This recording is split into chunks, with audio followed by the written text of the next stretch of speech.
Waiting on the Wind. It's about needing somebody at its core, without trying to come off as overbearing or asking for too much. So there's this underlining fear that, that asking for help would be too much, so you kind of have to explain yourself, and that's not a great place to be, but sometimes that's where you are.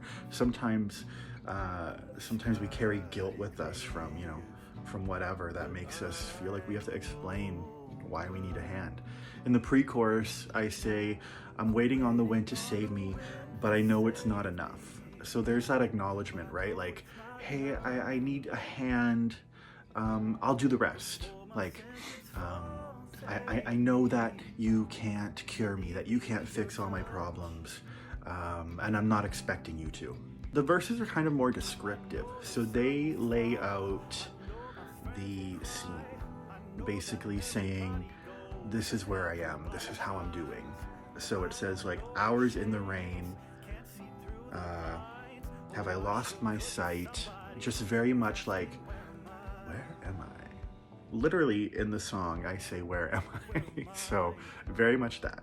There's a few instances in this song where I kind of relate the feelings to experiences from my own childhood. So in the first verse, when I'm talking about being lost, I pair that with saying, stay where you are, someone will come and find you. Because that's what we tell kids, right? Like, stay where you are, don't get yourself more lost.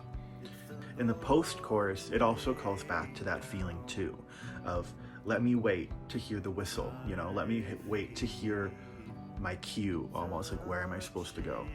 This song means a lot to me. The feelings about it are kind of not something that I would just casually bring up in conversation, saying, hey, I feel completely lost today. But we all get that way, so there's no sense in fearing that acknowledgement. And I just really hope that somebody else relates to this song, because if nobody does, then I got a bigger problem.